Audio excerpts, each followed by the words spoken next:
Damn it, fellas. Look here. Stand by.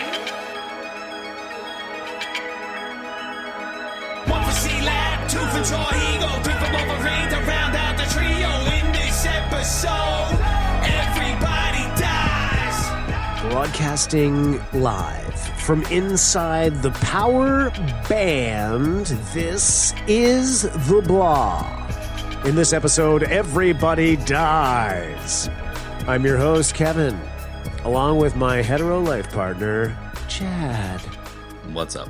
Welcome to the show, folks. This week, Benny is not with us, so we will be doing a toof.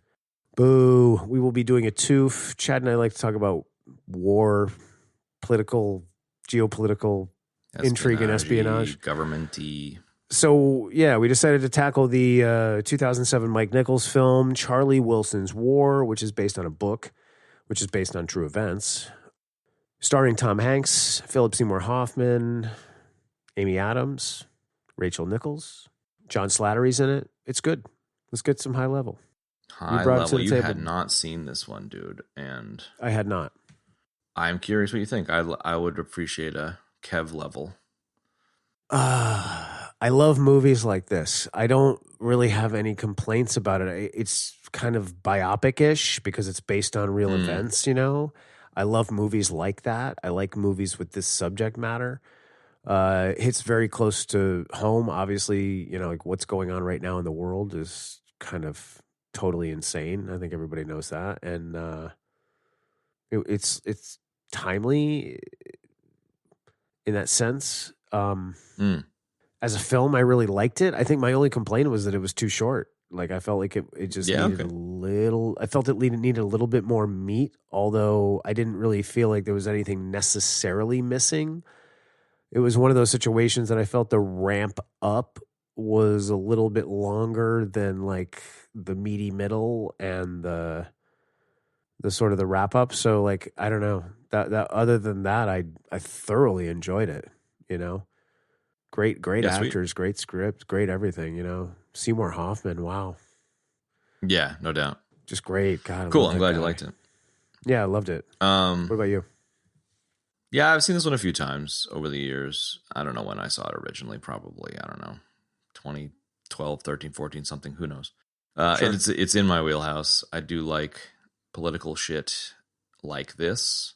I like geopolitical shit like this. I like... One of the things that I took away from this watching was it is very much in the...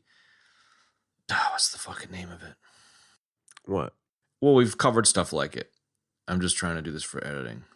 It's very much like the stuff we were talking about recently with Vice and The Big Short, where I think the reason why it's shorter and tighter was intentional. I think it's trying to be a digestible piece of entertainment that teaches something that maybe the people that they're going for isn't known. Broader appeal stuff. You and I are going to watch a 6-hour version of this movie, but the normal randos 100%, are not. Yes. Yeah. Absolutely. And this is kind of proto Adam McKay. You know, Adam McKay, I think, with The Big Short and Vice and Don't Look Up, which I kind of was middling on, is very... educational is one of the intents, and I think that that's probably the case for some of this here. I think it's a cool biopic, and I recognize that it's probably only half true, like cool, whatever. It's a piece of entertainment, and Sure. It's kind of silly and sensational, and it's a comedy, which I appreciated, which aids in that digestibility of it. But it's just a really funny movie. Like, it's really quippy. I forgot that it's Aaron Sorkin, which now, as soon as I saw that on the credit, I was like, oh, of course. That's why it's so fucking quippy, but... Right. I have a lot of time for Aaron Sorkin, you know, like The Social Network, Moneyball, like all of his, like The West Wing. I never got super duper into The West Wing, but like he's very well known for his quippiness. And sometimes people, you know, get mad about the level of quiposity, like they get mad at the lens flare on a J.J. Abrams movie. But like, I like it. I kind of like being entertained, you know.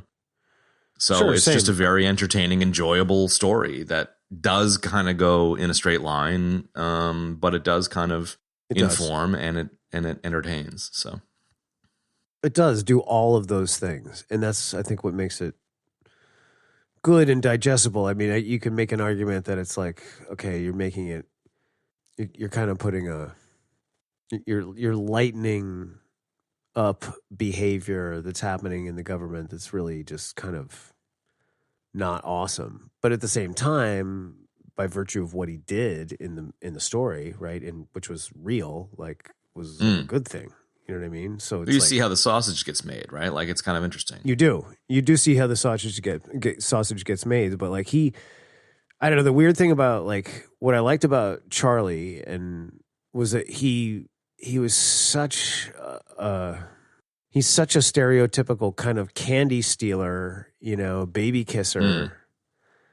But then like, you know, there is part of him that's not a complete and total shitbag, and he does give a shit. You know what I mean? And like, even though he's like banging Julia Roberts and like doing all this and doing all that, like, I forgot to mention that she was in the cast. That's kind of a death. That is a death. She's pretty, That's fair. She's pretty major. Like, even though he was doing all that, like, he still like cared enough about those people to like make it happen. And like that, Yeah. I don't know, that I just thought that was cool and unexpected. You know, it is very. Yeah. Well, and I think it's maybe the first kind of piece is it makes it clear that is how the sausage at least got made in the 80s and probably still to this 100%. day, et cetera. And you need to be a candy stealer and a baby kisser and a slimy fuckhead sometimes to get the sausage made. And he had a purpose that was noble through the lens of what we're watching in the movie. Like I think that's like the most interesting takeaway from me with this watch, considering that we are currently at war with fucking Iran and all of the crazy shit in the world, is not to mention 9/11, not to mention the Mujahideen, not to mention fucking Osama bin Laden, all that kind of stuff, is like, oh my God, it's exhausting. My interpretation of this movie from memory was this is the kind of backstory to us training and funding people like bin Laden, and it caused a lot of the problems that we have today. And like, while that still is a factor, the most interesting thing I took away from this watch is that if you take it at face value, what they were trying to do seems perfectly justified. And like, yeah, let's fund those people to stop the Russians and fuck the Russians Cold War style. It's just we didn't understand the outcomes from 2001 all the way up to the complete and total failure of us pulling out of Afghanistan a couple of years ago. Like the complete fucking shit showery that came out of this. And just, yeah, trying to stop Russia in the Cold War and stop them massacring these people seems perfectly reasonable from a moral standpoint and from a geopolitical standpoint. But it also fucked everything up. So it's just kind of an interesting time to view it.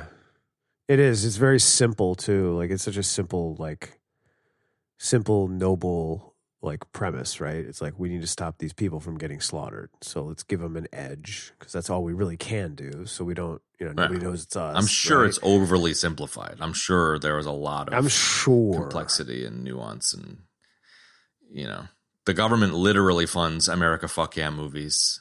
So I'm sure that there is a lot of, whitewashing of truth and events here, but sure, if you take it at face value, it is interesting to see that it was reasonable based on the perspective of the 80s to try and stop the Russians there, considering where we were at as a nation. Absolutely. Yes, absolutely. I mean, it's kind of like I definitely have no interest in going down this cul-de-sac, but like I often find these days when I'm trying to like think about this kind of shit, I'm like, yeah, okay, cool. Like, what about this? And then it's like, well, what caused that? And then it's like, oh, well, this thing caused that. It's like, well, what caused that? And like, well, this other thing caused that. Like going back and back and back. And pretty soon you're in like 2000 BC when some dude like farted and it fucking chaos theoried into the end of the universe, like. Yeah.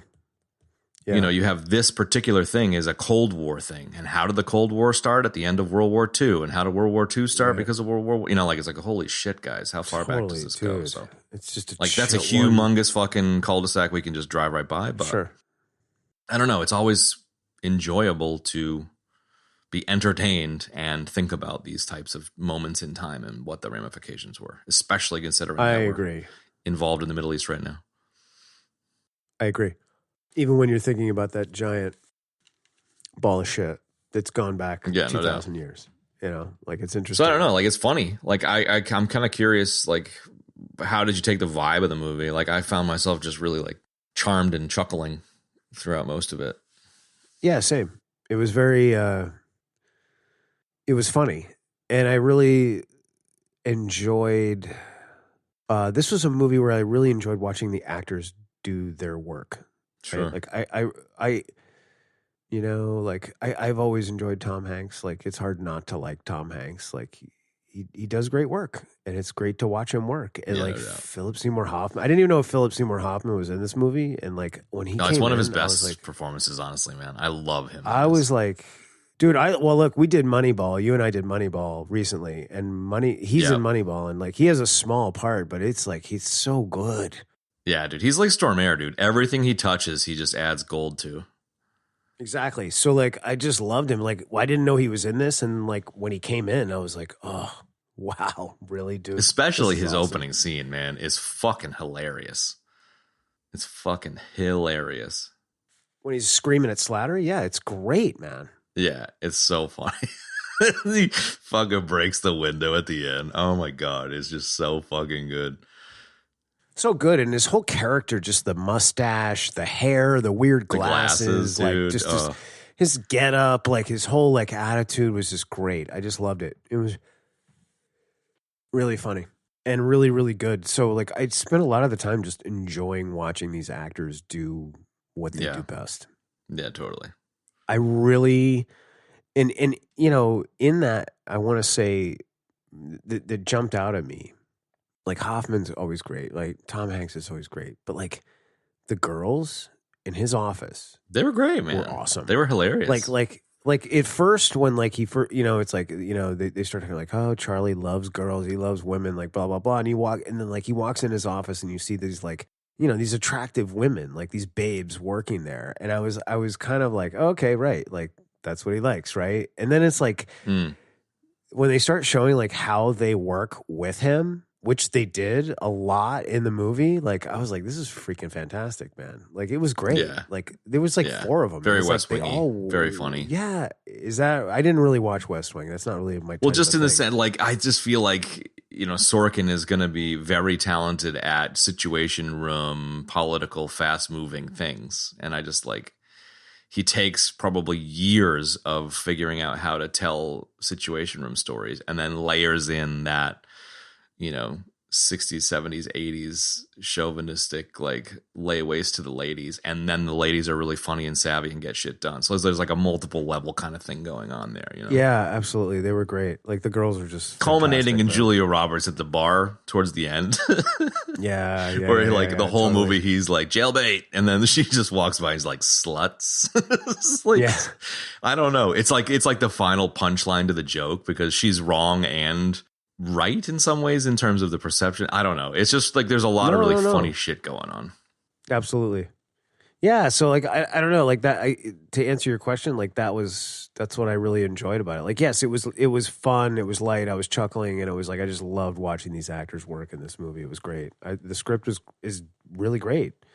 It's very like like you said, it's like it's light, it's chuckly, it's charming, like it's all those things, It has great pacing, it moves at a nice clip, and it has moments of heart too. I mean, like I don't know what the book is like, but like, they clearly, I want to say they captured the feeling of the book, even though I don't know what the book is like, but like, So let's just say they did heart. because we can just make it Well, up. let's just say they did. I mean, it's got heart, you know what I mean? Like it's got heart. Like you go, those few moments where Charlie's like, whoa, wait, hold on, man. Like we can't just like let these people get slaughtered like this. Like it's great, And it's like, you're with him, you're rooting for him. You love it, Yeah, 100%.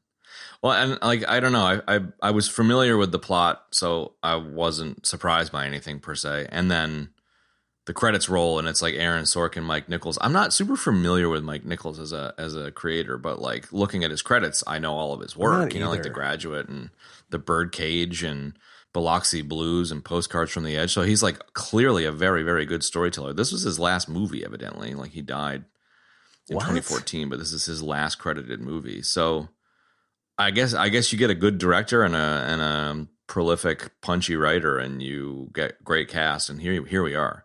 And then I kind of do think the keep it tight education piece does a lot of the heavy lifting. Like, I think it could have been too heavy.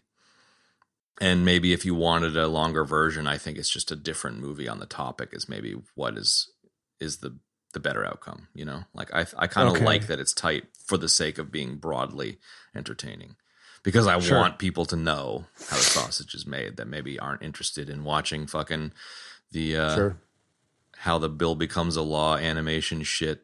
Sure, right. From back in the day. Oh, wow. You know, he was 73 when he made this. He was born in 1931. Wow. Yeah, it's wild, eh? And maybe even the perspective of being, you know, living through World War II and shit would have been interesting for him bringing something to this. Oh, this is crazy. I didn't realize this guy did like The Graduate, Who's Afraid of Virginia Woolf, The Birdcage. Jesus. I mean, Biloxi Blues, man. Postcards we should from do it the too Edge? for someday, dude. I love Biloxi Blues. That's a great movie. Postcards from It the is Edge a too. great I movie. actually don't think I've ever seen Postcards, but it's I haven't either, it's but it's based a on, highly regarded film. Yeah. Carrie Fisher's book, right? Actually, I have seen it, but it's been so long. I have no idea what it's about. Silkwood. Jesus, dude. This is crazy. So the guy's got like 21 director credits, and like a good number of them are fucking mega good. So like he mega doesn't have 100 credits in 10 good movies. He's got like 20 credits in 10 good movies, which is like, that's really impressive, you know? It is. So it was clearly in good hands, good cast, good writing, good directing. Here we are. It's great. Mm-hmm. Yeah, primary colors. I remember that. But I don't know. We were talking cast-ish stuff. And I don't know, like, I love Julie Roberts just for all the obvious reasons. And she's just so good as the, like, I don't know, fundamentalist levels of pushing while also getting shit done, while also being a Southern belle in the politics of kind of, you know, putting on the smiley face and the 10 tons of makeup. Like, her fucking makeup she looked like a skeleton, but it was kind of like perfect in a way. I don't know. There was a lot of really good shit there with her. No, she really embodied those like those larger than life like Texas women that are like that. Totally. Like, they're real. Totally. Those women are real. Like, it's and yet there's an unreality to the movie because of the Sorkin script, which I'm totally fine with. It's like a caricature. It's like it is literally like an it's not popcorn, but it's like a hyper entertaining version of reality. You know, it is. It never moves this quick, and it's always more complicated. But fuck, was it entertaining? And it gets to the point without needing 700 years of additional context. It does get to the point, and I think it's like it just skirts the line of like being almost like offensive in the sense that it's like you're talking about something that's so serious that people should be like, dude, what the fuck? This is what really goes on.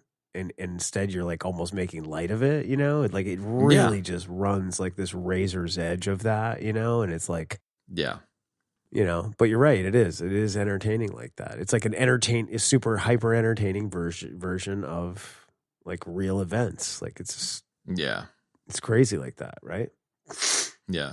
So I don't know. I mean, actually don't really have much more to say about it, to be honest, but there you go, it's very, shortest show we've ever done. Shortest show in history. You know, I mean, we did have a very long political conversation broadly before this, and I don't think I want deep political shit as part of the show in general for all the obvious reasons, and I also just don't want to talk like broadly publicly about my views. I mean, like, you can pick up on my views generally, but like I just don't think it's relevant. I agree. Nor should anyone give a fuck what we think, you know.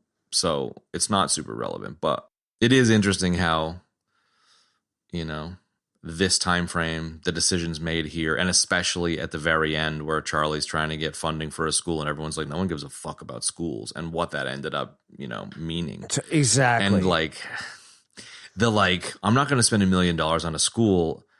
Short-sightedness that then literally turns into spending $4 trillion on a war in the Bush era. Right, you know, right. Like, you just don't realize how much you're going to cost yourself down the line, and nor could you ever know. But the short-sightedness of everyone everywhere in terms of corporations and governments and whatever, it results in this bullshit insane. Constantly. Yes, absolutely. And I don't know how you get away from it, but I mean, I was actually like, I don't know if this is relevant or maybe the direction we want to go, but I was having a think about things, and I've probably mentioned this before, but one of the things that I learned about my time in Port-au-Prince, Haiti after the earthquake was there's a disaster phase. Like the disaster earthquake happens, you go, you help. Cool. The disaster is stabilized, let's say, and then you move into a development phase, let's just say. So it's like the disaster is somewhat contained, and now it's the rebuilding. Sure. And so like, you know, I was there shortly after the earthquake, and then I don't know, let's just say 6, 9, 12 months later, you're in the rebuilding stage. And the time that I was there during rebuilding, the thing that I learned was the only way to actually meaningfully help rebuild is to choose to stay for at least one generation, 15 to 20 years, to make any fucking difference at all. Agreed. You would need to stay for 15 to 20 years as an organization, as an individual, as a international entity. And there is just no appetite for me. I chose to not stay there for 20 years. I was like, I can't do that. I can't live here for 20 years. Some people do. Paul Farmer did, a doctor who received all kinds of accolades for doing it in Haiti, for example. People do it. Sure. I wasn't willing to do it. Government, international agencies aren't willing to do it. They barely stay around for that long. And then international organizations like the United Nations can't do it. They got forced out, like whatever. So like there's no political will for the people of America to pay for funding Haiti for 20, 40, 60 years. They'll say the obvious and correct thing of we should fund our schools or healthcare or whatever other important thing at home. And so there just is no way to do anything meaningful in the aftermath of Charlie Wilson's war structurally. Like no one's willing to fucking do it. Even I, when I went there, I was there for 18 fucking months, which is more than many people do. And like, I'm proud of the time I had there, but like the only thing I learned is that I needed to stay for another 18 years and I was unwilling to do it. Right. And it doesn't mean I'm right, but it just means that was something that I feel is a truth for me, at least. No, I think that is a truth, because it's like as soon as you like take the war machine out of the equation, it's like nobody wants to help. It's a vacuum. Nobody wants to help with no, think about it. Like nobody wants to help with the schools. Nobody wants to help with any of that. And that's like the only reason they got the money and they were able to do it is because like the war machine was somehow involved, right? Like it was all about like shooting Soviets, right? Or like taking out the Soviets in this like clandestine, covert way. You know what I mean? And as soon as they were done doing that and the Afghans had, quote, won the conflict, you know? And the Berlin Wall falls, et cetera. Nobody cared. There's Charlie going, okay, so we're talking about $1 million. Like we now just, what? Like he just spent all this time getting all this money of what eventually ended up being $1 billion so that we could, in this roundabout way, fund and arm these Afghan freedom fighters, right? Essentially what they were, right? Rebels, freedom fighters, time, resistance, whatever you want to call them, right? And it's just like, then he asks for $1 million for a school. 1/1000th, 0.1%. Exactly. Yeah, 0.1%. And they're just like, dude, nobody cares about that. No. And it's just like, and that's like, I feel like the movie ended like right there. And I may have, I can't remember. Even though I just literally finished the end of it like a couple of hours ago. Like, it's just crazy, dude. And you're right. Well, and structurally, it's just not possible. No one's interested in doing multi-generational help and anywhere but their own fucking neighborhood, family, country. And that makes sense. But it's also fucked. It's like how, like, Haiti now does not have a government. It has not had a government since the president was assassinated in his fucking house. There's no government. So what is it? It is worse now like, than it ever was. Is it like Somali? Is it like warlords? Yeah. That kind of thing? Their gangs own the ports. The gangs own the streets. Like, it's fucking bedlam. Wow. But in the aftermath of pulling out MINUSTA, the United Nations force, there is no stability, and then things become unstable. They topple, and I don't know. It's just like, what are the moral obligations to helping a nation that's in trouble? Sure. I mean, anyone with any sort of heart would want all of the countries in the world to have a certain level of stability for the obvious reasons of no one wants kids or people to starve or die or whatever, like all of the obvious shit. But in order to actually do it, it takes effort that no one is willing to give. Like, I don't know. It It's does. the classic, like, I want this and I want that and I want this. And it's like, cool, we'll raise your taxes. Oh, no, don't do that. Like, nobody wants their fucking taxes to go up, like, no, exactly. I don't know. It just makes me broadly think that, like, nation states of that scale, like, are incomprehensible, and it is not possible to govern populations or land masses of that size without this happening. I don't know. Like, Sure. I feel like it's just like makes you want to curl into a ball and cry. And it's just like the reality is you need to just come back to local. What can you do locally? I'm a big proponent to move the ball of that, forward. yeah. Well, I think that's super important. It's like, what can you do locally, man? You know what I mean? Just focus on doing it locally. You know what I mean? But fucking kudos to Charlie Wilson, man. Like, I don't know, it's just like, good for you, dude. Even if there's a grain of truth to this movie, it's like fucking high five, dude. Nice work.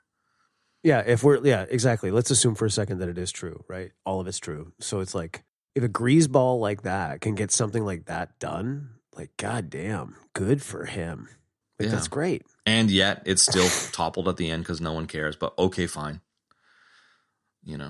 I'm not willing to see that we shouldn't try, but like, it does. Sure, like but he impossible. did affect change, right? They did get the weapons in there, and they were able to have the victory. They were able to reclaim their land, their country. You know what I mean? Like, that in and of itself is huge.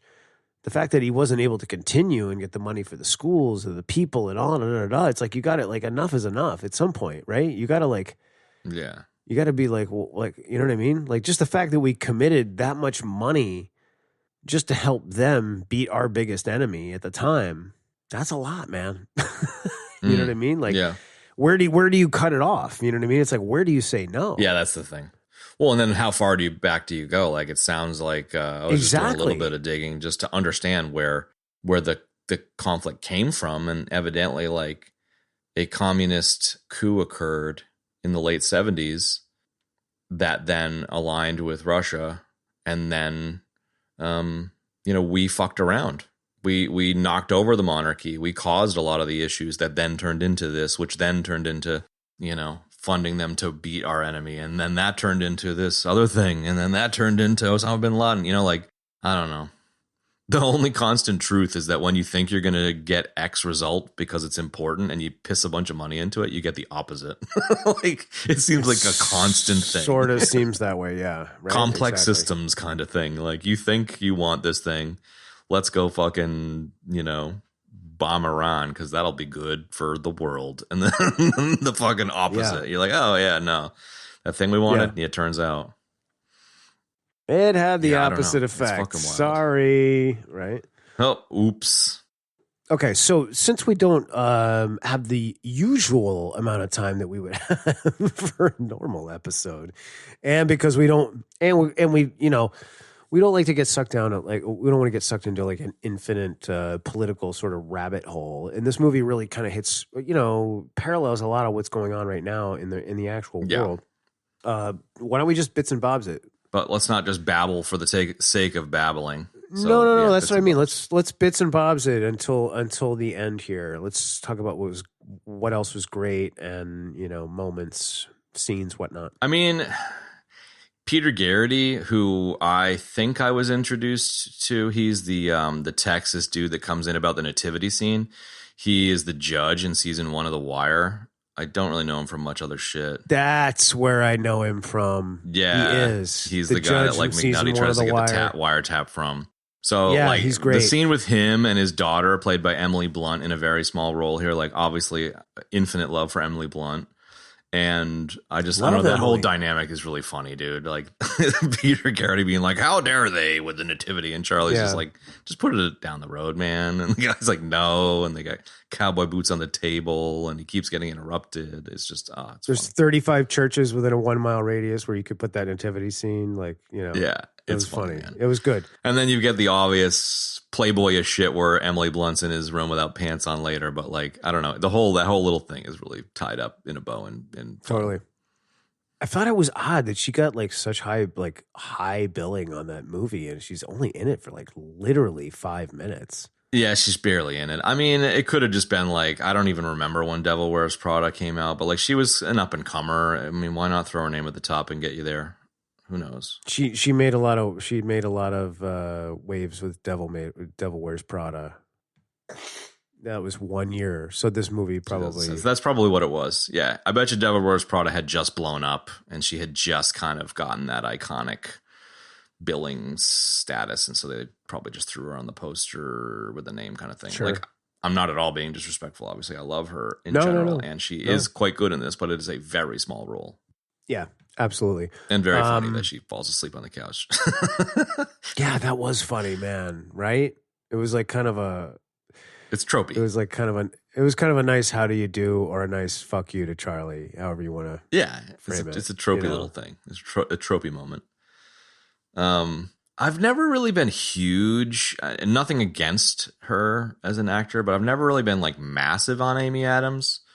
I have not like, she's great. She's fine. And I really liked her in this. Like, she's very, I don't know, charming, smart. I love the scene where she meets Julia Roberts, and the way that they frame the scene is Julia Roberts and Tom Hanks are out of focus in the foreground, and she's saying hello, and they're completely ignoring her. And then I love that gets too. asked to get a I martini. did.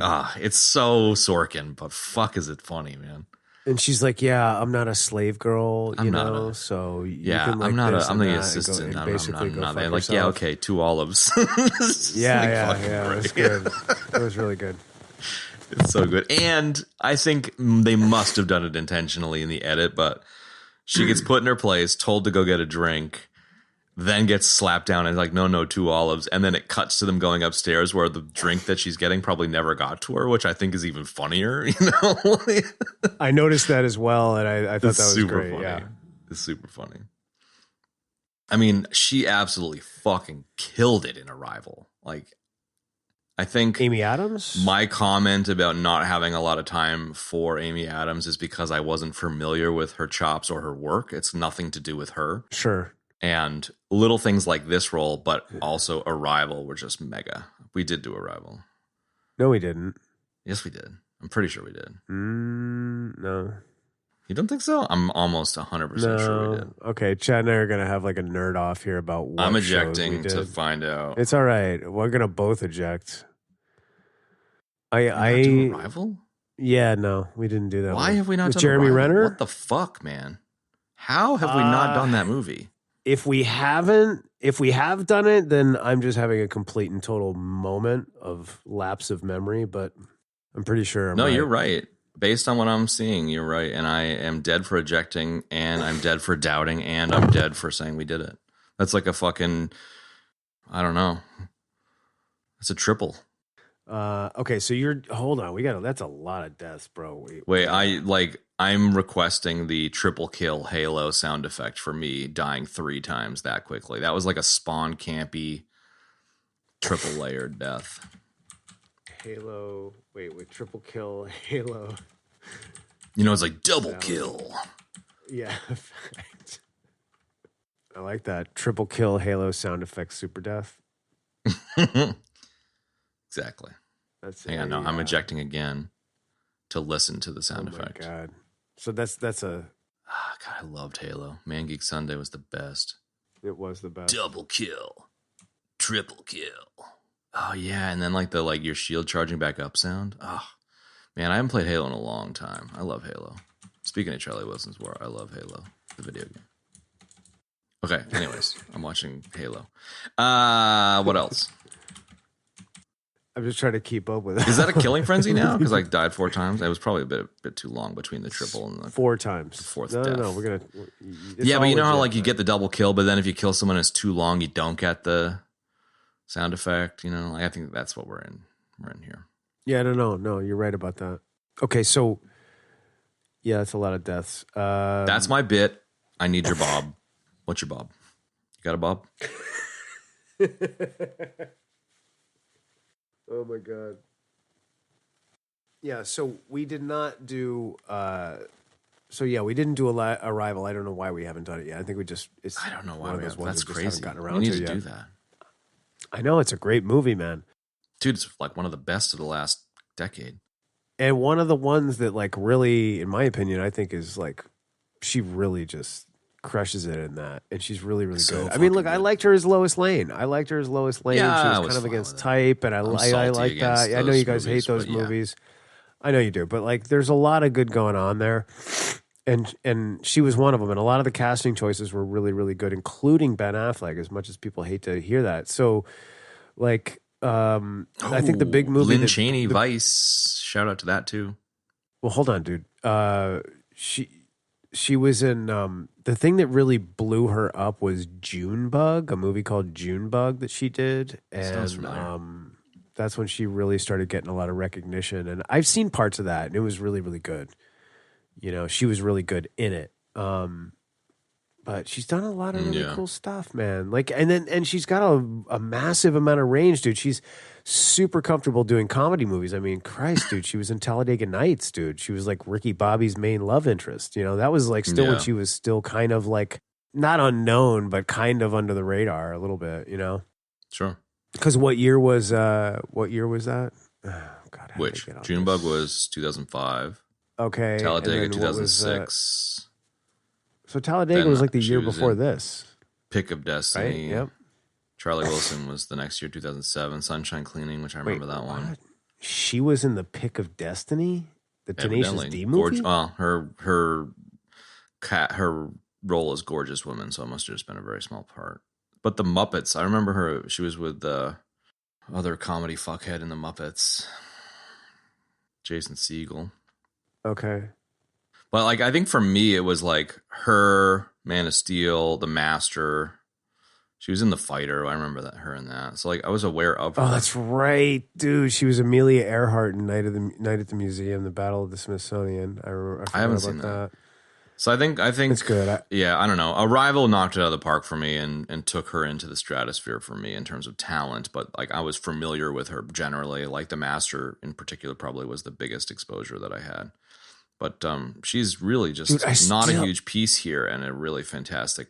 There was so much like a little emotion, agree. and facial stuff that she did here that was just really, really tip top. Yeah, because she's really good like that, man. Yeah, she did really, really well. I mean, like her comedy chops serve her well in a movie like this that's kind of like a little bit of everything, you know? Like she really Yeah. was able to, you know, really all those girls, like I was really impressed with like the whole like sort of cadre. They were like this sort of Greek chorus of these women Yeah. in the 100%. office, man, that were just, they all were like a really great combination of funny and not funny. And like, it just worked so well. And so, yeah, she was great. She was kind of the ringleader of it, man. And she just kind of flowed really good with Charlie. And, you know, they had a very sort of symbiotic relationship. It was really cool. Yeah, I really liked watching totally. her, man. She's great. You And this watch was The like Newsroom? a, you know, no. This was like a I was going to say, like, this is like a kind of a, you don't see a whole lot of bit parts for Julia Roberts, you know? She did kind of a little bit in Ocean's Yeah. 12, but like, you know, it was really like, this is kind of more of like a bit, more of a bit part. I mean, it's a somewhat of an ensemble cast, you know, but it's like, obviously Tom Hanks is really more kind of the lead character. But it's cool to see Julia Roberts do like a bit part like this, you know, and it's very much a character, and she really crushed it, dude. This is like one of the best things I've seen her do in a while, dude.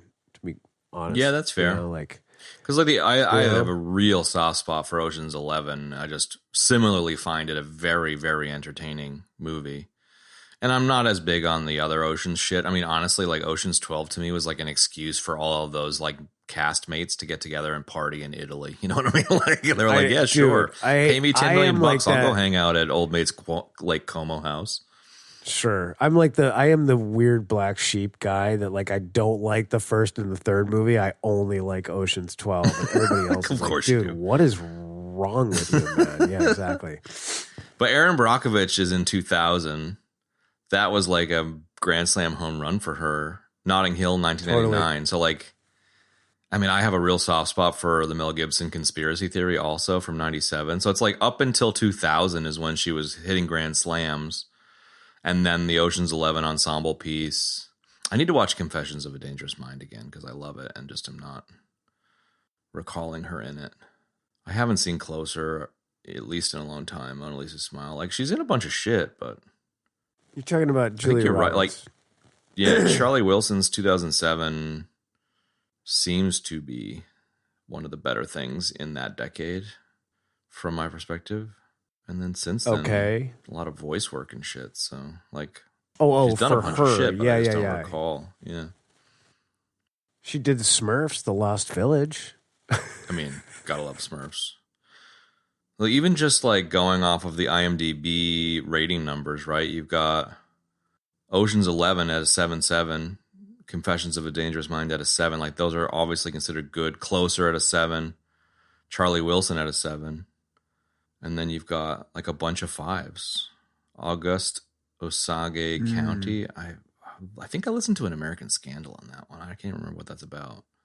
God, how did she? This is people rating her in the movie. No, this Am is I just reading the this movie right? I rating, hate so this like how much fucking they website. IMDb Dude, sucks. I can't stand this website. It's the worst. It has been so corrupted by Amazon's awful, intrusive fingers. If you know what I mean. Well, not to mention that people brigade it now and vote. Like there's like I read about the other day. There's a battle between Game of Thrones fans and some other show because there was an article that was like best shows ever, and a season of a show got like bad ratings. So then all these random fans went in and put in other ratings to try and drive it up. And it was just like, guys, honestly, find something better to do with your fucking time. Yeah, really. I can't even. Yeah, no, I can't even deal with that. I really, if this is what I'm reading is the rating of the fans of Julia Roberts' performance in this movie. It's not. It's the movie. Got it. Well, look, I could see why the movie was rated a 7, but like I think this is one of her best things. I think it's great. I'm so glad I it's watched small, her but in good. this.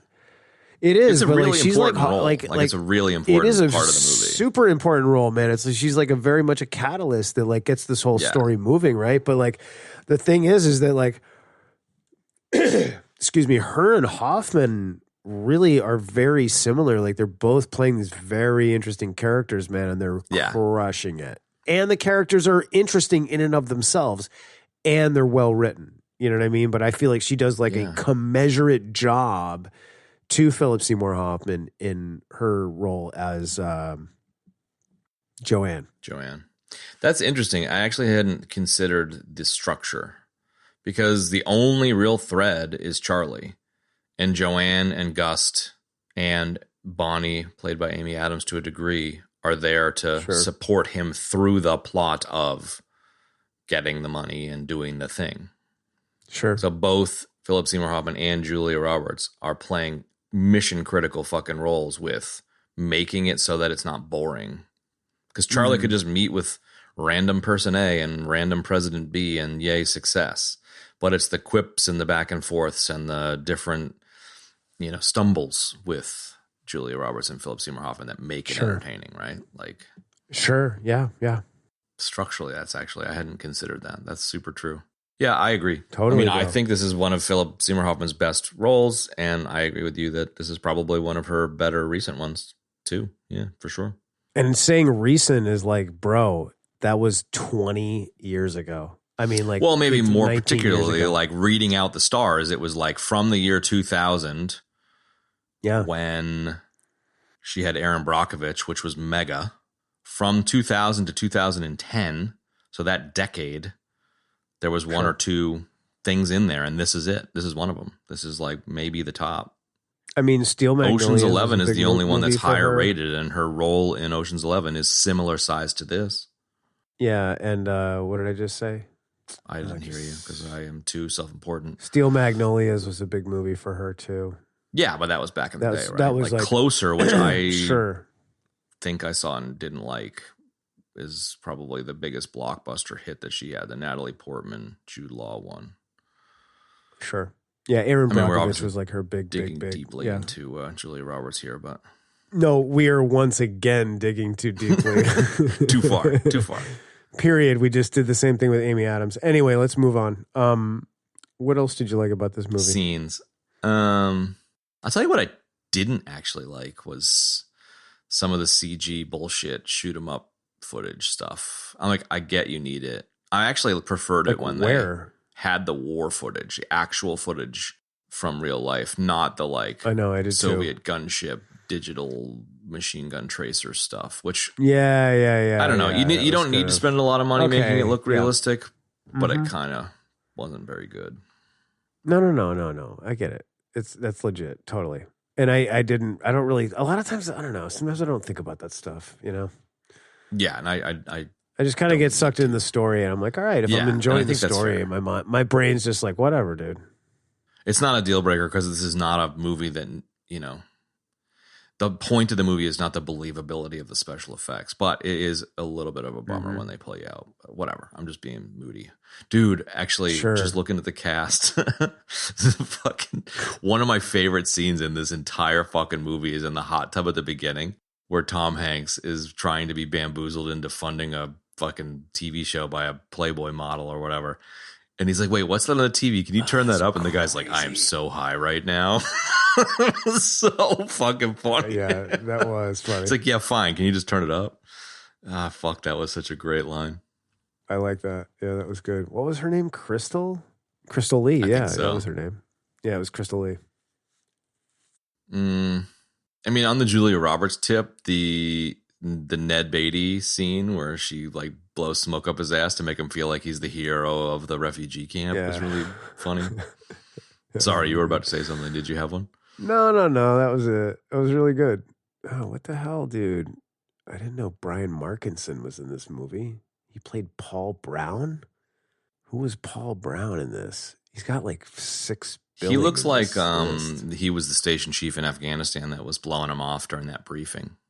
You're right. That might have been, but that did not look like Brian Markinson. I've watched him in a bunch of stuff. Oh, really? Yeah, whatever. Doesn't matter. Kirby Mitchell as Stone Guy. There's your boy, so good. Dude. Honestly, funny, I love that man. guy. Like, so good. Yeah, that was really funny. No other scenes come to mind, but every scene is entertaining. I mean, there just really is no dead air in this movie. No, there's not. Like, that's the thing. Like, just talking about the pacing for a second. Like, it moves along at a really nice clip, and it's obviously highlighted by some poignant moments, which are great, right? But the pacing is great. It really, really, really, really is great, and you're never slowed down. You're never bored. There's always something happening. It's good. Yeah, it's tight. I mean, it's very Sorkin-ish. Very little error. Yeah, sure. Yeah, when you were talking a second ago, it made me think of another thing that struck me here, and I think it's a good lead out, where I like the scenes towards the end where Charlie is successful, but it cuts to him glassy-eyed, lonely on his chair. Mm-hmm. And then it also kind of cuts from there to Julia Roberts being married to somebody else and him being wistful about that kind of thing, like love life stuff and purpose in life stuff. Sure. And then there's the like, I've done the big thing, now what's next kind of piece. And then it cuts back to him getting the awards. There's like a lot of really clever editing there that drives home the complexity of like life goes onness, and like even your victory here is wasted when you can't pay for the school. And then there's the like love interest thing. So there's like a lot of cool editing stuff there with just a couple of cuts to him sitting drinking on his couch in the dark kind of stuff, Yeah. I dug that for sure. That was very cool. Because you get beaten over the head with the scene with the $1 million in the room, and that's important. But rather than beating you over the head with Julia Roberts moving on, and you get beaten over the head with maybe an alcoholism thing, it's just glassy-eyed on a dark couch, and it gives you the message without beating you over the head with it. Yeah. No, I prefer not to be beaten over the head for sure. Generally speaking. Generally speaking, yes. So I don't know. I mean, that's probably the last thing that I can think of from a Bits and Bobs perspective. Yeah, I read the Nugs and there wasn't a whole lot. Do you have any other Bits and Bobs? No, I don't. I mean, I don't know. Like I said, like it's so easy to sit around and say like, oh, Philip Seymour Hoffman was so great and all these scenes, but like he was, and like it really was like a huge part of the movie and a huge part of what made it great, like him and Julia Roberts really. And like and again, like I said, the girls, those are the things that I really, really liked. I mean, like, I don't know if I'm dipping a little bit deeper, like the period, it seemed like nicely period specific, like 80s, which is good. And that was about it. Yeah. The music was nothing that really jumped out at me, so it was kind of like whatever. I couldn't even tell you. Yeah. Which isn't a bad thing. Yeah, right? Exactly. There were a couple of nugs that I think are interesting from the sense of like the truthiness of the movie.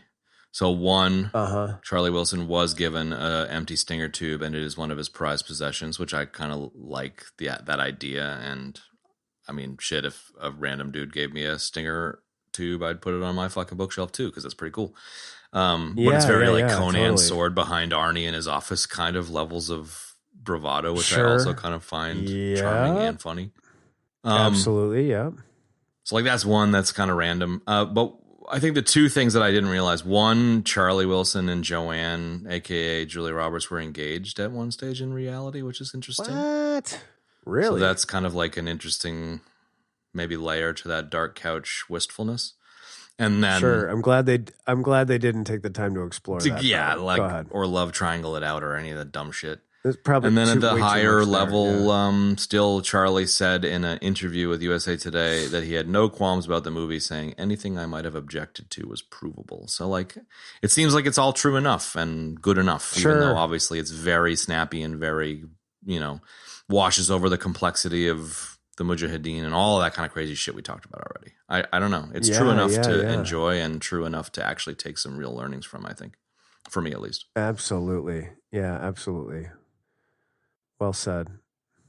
And there's a 17-page nugget about the weapons list that random chess guy gave, and I just love when people just write books about the types of guns in movies. Like, I could just give two fucks. I know. I like that too. I like that scene too. It was great. That was good, yeah.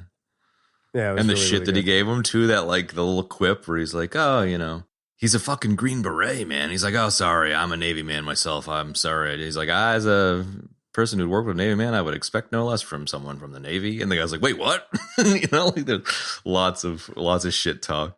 All right, so that's it for Nuggets. Deaths. We had a really good rare there. You did.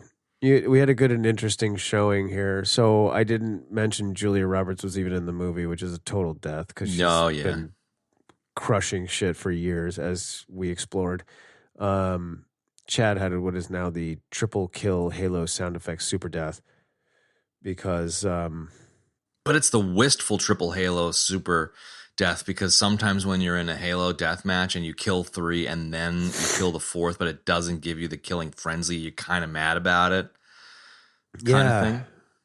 I'm trying to think what set that off. I gotta rate what set that off, or I'm gonna forget it. What was it that set that off, though? It was me not believing you about Arrival. That's right. And then ejecting to search. Yeah. So 1, I was wrong. 2, I ejected to prove you wrong. And then 3, you were proven right. And then 4, I ejected to listen to the sound effect of triple kill. It was a lot. There was a lot of layers. There was some serious Inception shit. And that French song. I watched that again recently. It kind of didn't hold up very much for me. I mean, I loved it. It was good, but it isn't legendary in my mind anymore. Right on. No. All right. So we had, Chad also ejected on a Halo sound effects death right after the triple kill Halo sound effects super death. Which I just said. So you're dead for repeating it.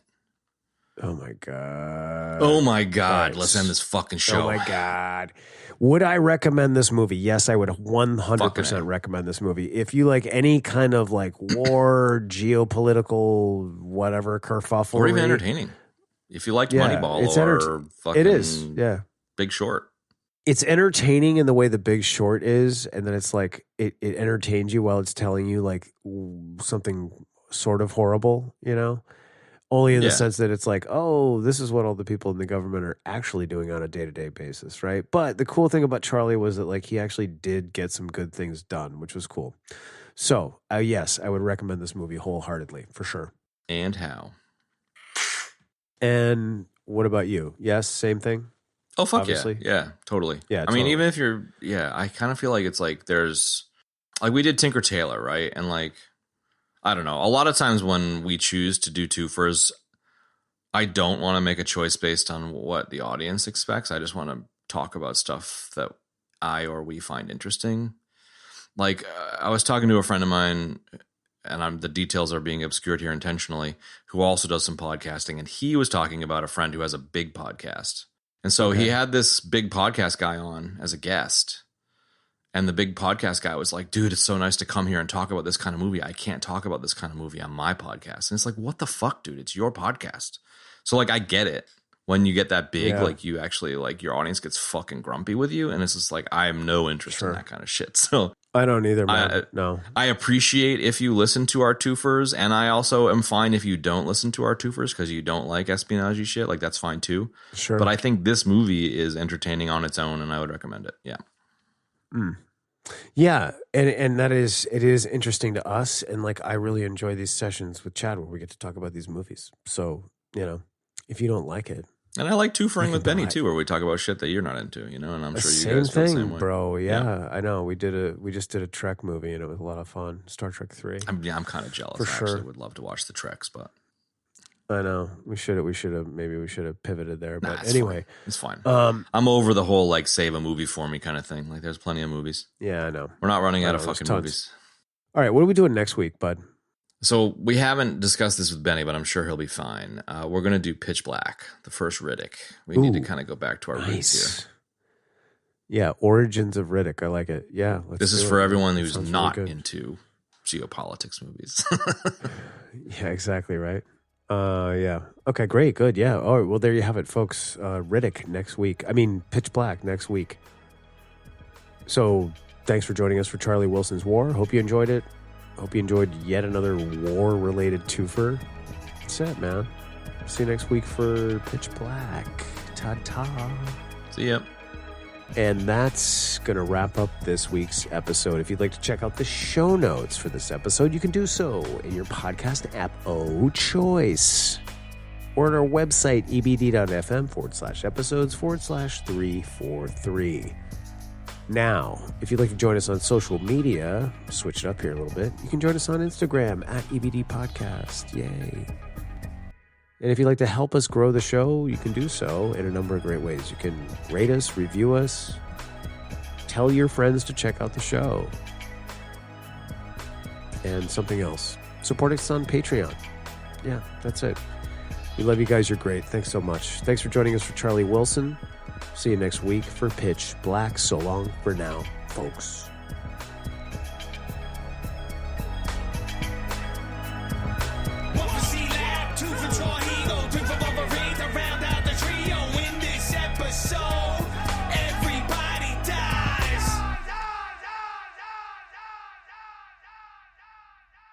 Beady, beady, beady. Stop into it.